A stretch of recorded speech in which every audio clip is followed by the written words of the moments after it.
ICC टी20 world cup 2026 के दूसरे semifinal में भारत और इंग्लैंड के दरमियान दिलचस्प और कांटे का मुकाबला हुआ। मुंबई के वानखेड़े स्टेडियम में एक फ्लैट पिच पर रन्स के अंबार लग गए। अभिषेक शर्मा के जल्द आउट हो जाने के बाद ओपनर संजू सैमसन और ईशान किशन ने इंग्लिश बॉलर्स के खिलाफ छक्के और चौकों की बरसात कर दी। दोनों ने सिर्फ 45 गेंदों पर 97 रन जोड़े। ईशान किशन आउट भी हुए, लेकिन संजू सैमसन का बल्ला चलता रहा। सैमसन 42 गेंदों पर 7 छक्कों और 8 चौकों की मदद से 89 रन बनाने में कामयाब रहे। आने वाले बैटर में शिवम दुबे ने 43, हार्दिक पांड्या ने 27 और तिलक वर्मा ने 21 रन बनाकर 7 विकेट पर भारत का स्कोर 253 रन तक पहुंचा दिया। इंग्लैंड का आगाज इंतहाई बुरा रहा। 95 रन पर 4 विकेटें गिर जाने के बाद इंग्लैंड का मैच में वापस आना मुश्किल लग रहा था और लग रहा था कि उन्हें बड़े मार्जिन से शिकस्त होगी, लेकिन जैक हीथल भारतीय टीम के गले की हड्डी बने रहे। वो अपने करियर की पहली सेंचुरी बनाने में कामयाब रहे और विल जैक्स के साथ पहले 77 और फिर सैम करन के साथ 50 रन की शराकत बनाकर मैच में इंग्लैंड की उम्मीदों को जिंदा रखा। लेकिन पहले अक्षर पटेल की बेहतरीन फील्डिंग और फिर मैच का 18वां ओवर जो जसप्रीत बुमराह ने कराया, वो टर्निंग पॉइंट साबित हुआ। बुमराह ने सिर्फ 6 रन दिए और इंग्लैंड अपनी तमाम तर कोशिशों के बावजूद बेहतरीन फाइट करते हुए सिर्फ 7 रन से ये मैच हार गया और दिफाई चैंपियन भारत ने फाइनल के लिए क्वालिफाई कर लिया। आईसीसी टी20 वर्ल्ड कप और अब सिर्फ एक मैच और चैंपियन कौन होगा आईसीसी के 10वें टी20 एडिशन का।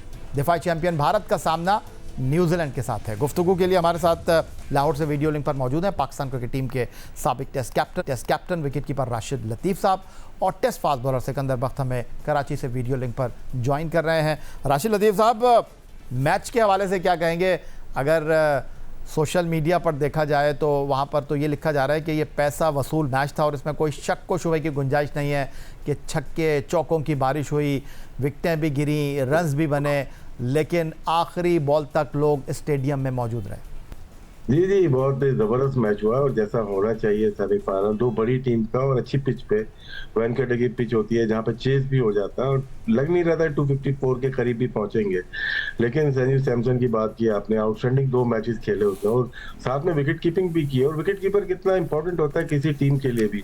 सैफर्ड को आपने देखा होगा कल और आज देखा आपने, इनको संजू सैमसन को देखा कितनी आला बैटिंग की है और मेरे ख्याल से कैच छूटना वो आपने देखा 15-17 रन पे उनका कैच छूटा। जोफ्रा आर्चर 61 रन दे गए, शायद डेथ ओवर का फर्क रहा दोनों टीम का। अर्शदीप को देखते हैं और जसप्रीत बुमराह को, दोनों ही की जबरदस्त बॉलिंग की वजह से चेज नहीं कर पाया और एक वक्त ऐसा लगा कि इंग्लैंड चेज कर जाएगा। शायद सैमसन जो इनके जो बेहतरीन सैम करन जो खिलाड़ी हैं ऑलराउंडर, वो पहली दफा इतना अंडर प्रेशर देखा है। उनकी बॉलिंग, उनकी बैटिंग, उन्होंने कोई 14-15 बॉलें खेली हैं या इतने ही रन बनाए, वो वहां पे कॉस्ट कर गया शायद इंग्लैंड को। वो एक ऐसी पार्टनरशिप लगी है 50 रन की, लेकिन वो बैटल के रन ज्यादा थे। शायद वो ये ऐसा मैच नहीं था कि रन बॉल खेला जाए, वहां पे एक नुकसान हुआ है। लेकिन बैटल ने जो इनिंग खेली है, यादगार इनिंग खेली है। लेकिन जैसा आपने कहा कि जसप्रीत बुमराह का 18वां ओवर, वो इनको शायद 6 रन सिर्फ बने। फिर 19वां ओवर भी अगर हार्दिक पांड्या का देखते हैं, वो भी अच्छा गया। एक चक्कर लगने के बावजूद उन्होंने आउट किया, करन को आउट किया और फिर उसके बाद 9 रन का ओवर दिया और वहां पे 38 रन चाहिए थे। शायद बहुत मुश्किल हो गया था वहां पे 38 रन करना। सिकंदर बख्त साहब, बहुत सारे सवाल हैं जो मैं इस सेमीफाइनल के हवाले से आपके सामने रखना चाहता हूं, लेकिन चूंकि बॉलर रहे तो आपकी फील्ड के हवाले से ही सवाल कर लेता हूं। जसप्रीत बुमराह, अर्शदीप सिंह, जिन्होंने डेथ ओवर में 2 ऐसे ओवर डाले जो भारत के लिए इस मैच में वापसी का सबब बने। पहले अर्शदीप सिंह ने 9 रन दिए, फिर बुमराह ने 6 रन दिए और ये वो 2 ओवर थे ऐसे मौके पर जब जैकब हीथल और उनके साथ सैम करन जो थे वो इंग्लैंड को कहीं भी लेकर जा सकते थे, लेकिन वहाँ ने उनकी रफ्तार को इंग्लैंड के बल्लेबाजों की उन्होंने थाम लिया। एक ऐसी पिच पर जहाँ छक्के चौके लगाना मुश्किल नहीं था। आप बुमराह और अर्शदीप सिंह की बॉलिंग को क्या कहेंगे? लेकिन दोनों ने बहुत अच्छी बॉलिंग की बगैर किसी शक के, मगर मैं personally I like Bumrah lot. जब भी मैं उनको बॉलिंग करते देखता हूँ और मैं हमेशा सोचता हूँ काश हमारे बॉलर्स भी इस तरह की बॉलिंग कर सके। आपने देखा कि जो बुमराह की बॉलिंग है उसने भी की, मगर मैं बुमराह की इसलिए ज्यादा बात करूं कि मैं उसका बहुत बड़ा फैन हूं। तो उसने किस तरह यॉर्कर्स मारे, हमारे बॉलर्स ने कभी यॉर्कर्स मारे? हमारे बॉलर को जब फिटी लगती है तो फिटी लगती रहती है। अच्छा, दूसरी चीज जो बहुत अच्छी है कि as a leading bowler for India, Bumrah ने पहले 1 ओवर कराया, फिर 3-4 ओवर के बाद फिर बीच में आया, फिर बीच में आया और फिर बीच में आया। ये क्वालिटी होती है। हमारे वाले कहते हैं कि पहले मैं 2 करूंगा, फिर आखिरी के 2 करूंगा, मगर देखिए वो जो लीडिंग फास्ट बॉलर होता है, जो अपनी टीम को लीड कर रहा होता है, जिसके ऊपर टीम डिपेंड कर रही होती है, वो हर जगह रिस्पॉन्सिबिलिटी लेता है। और बुमराह ने उस तरह की बॉलिंग की, अमेजिंग। आई एम रियली, मतलब खैर मैं तो बहुत उनका फैन हूँ जिस तरह की वो बॉलिंग करते हैं। तो आज तो दोनों ने अच्छी कर दी, अर्शदीप ने भी अच्छी की, मगर देखिए जो यॉर्कर्स थी ना, मैं सारे पाकिस्तान मैं यही बात करना चाह रहा था सिकंदर बख्श साहब से, क्योंकि खुद आप एक फास्ट बॉलर रहे हैं। एक ऐसे मौके पर आप बॉल करने के लिए आए हैं जब बैट्समैन को गेंद जो है वो फुटबॉल नज़र आ रही हो, वो जब चाहे गेंद को छक्के चौके के लिए बाउंड्री में कन्वर्ट कर दे। ऐसे मौके पर जो यॉर्कर किए हैं जसप्रीत बुमराह ने, एक्यूरेट यॉर्कर किए हैं, उनको जितनी दाद दी जाए वो कम है। देखिए ना, हमने दिया था एशिया कप के अंदर आखिरी का ओवर हारिस रूफ, वो आकर वो आंखें बंद करके सर झुकाकर, पता नहीं वो उतना 140-150 की स्पीड से गेंद करने की कोशिश करते हैं, जस्ट कई दफा सेंसलेस हो जाती है। कहीं बीच के अंदर तो ठीक है, मगर जब आखिरी ओवर हो, 10 रन रह गए हो, 6 रन रह गए हो, तो आपको यॉकरें मारनी होती जड़ों के अंदर। मैं तो हमेशा आज भी बिलीव करता हूँ, जब भी मैं मैच बैठ के देखता हूँ, हमने तो T20 ऐसा खेला नहीं, ऐसे खतरनाक बैट्समैन मेरे सामने नहीं है जो आए थे ग्रीनिच और रिचर्ड्स वगैरह के साथ जरूर खेला हूं, मगर ये जो बैटिंग हो रही है आजकल, उसकी तो मैं जब भी सोचता हूं तो यही है कि यॉर्कर्स, क्या हमारे बॉलर्स यॉर्कर्स की प्रैक्टिस करते हैं? पहले तो ये सवाल उठता है कि क्या हमारे बॉलर फिट हैं? मुझे तो फिट ही नहीं नजर आते।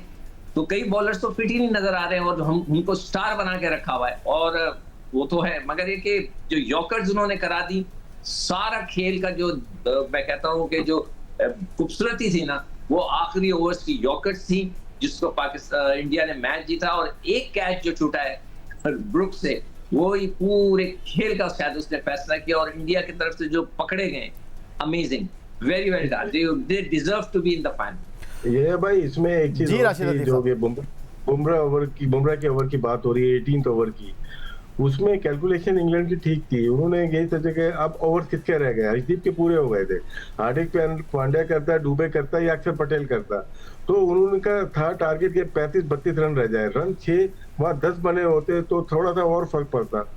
उन्होंने पहली गेंद पे छक्का मारा, इसमें क्रेडिट जाता है हार्दिक पांड्या की बॉलिंग कर, जहां पे उन्होंने छक्का खाने के बावजूद फिर आउट किया, फिर रन सिर्फ 9 दिए, और वहां पे फिर इनके पास चांस कम था, 30 रन चाहिए थे एक ओवर में।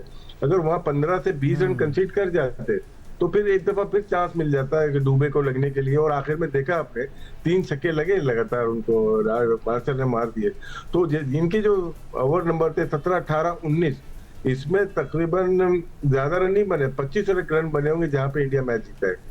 अच्छा राशिद लतीफ साहब जी, एक चीज, बेथेल जो है, उसने जो आखिरी में सिंगल लेकर डबल लेने की कोशिश की, वो भी उसकी बहुत बड़ी गलती थी। उसको पहले ही डिसाइड कर लेना चाहिए था कि मैं सिंगल नहीं लूंगा, या तो छक्के चौके मारूंगा या डबल लूंगा। ये भी एक बहुत बड़ी मिस्टेक थी कि गेंद सीधी उसके हाथ में गई, और वो भी पांड्या के हाथ में, उसने और बहुत अच्छी थ्रो की टुवर्ड्स द विकेट कीपर, तो वो रन आउट हुआ। तो वो बहुत बड़ी मिस्टेक थी। सिकंदर बख्श साहब, वो अगर मिस्टेक नहीं करता तो भारत मैच कैसे जीतता? खैर, मैं ये जानना चाहता हूँ राशिद लतीफ साहब आपसे कि जो इस वक्त इंटरनेशनल क्रिकेट है, जो ट्रेनिंग का पैटर्न है, जो फिटनेस का मेयार है, उस पर तो संजू सैमसन पूरे ही नहीं उतरते। अगर आप उनको देखें तो वो तो 80s 90s के क्रिकेटर लगते हैं, लेकिन यहाँ वो जिस तरीके से खेल रहे हैं उनके ऊपर ऐसा लगता है कि सारी चीज़ें माफ़ है, फिटनेस और विकेट कीपर हैं। क्या कहेंगे?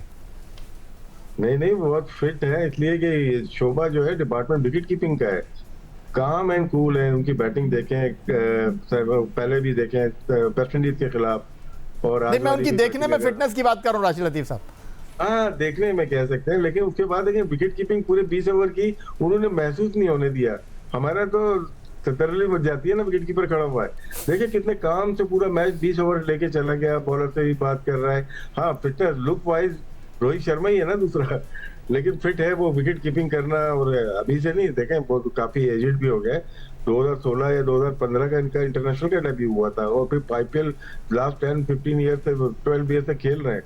लेकिन इंडियन मैनेजमेंट को क्रेडिट जाता है कि ट्रस्ट किया उनके ऊपर बहुत ज्यादा, और जो गिनीज खेल दी उन्होंने वो दिखाया कि इंडिया में किस वैसे वजह राशिद से लतीफ़ साहब ये फर्स्ट चॉइस थे भी नहीं प्लेइंग 11 की, क्योंकि पहले ये ईशान किशन के साथ जा रहे थे।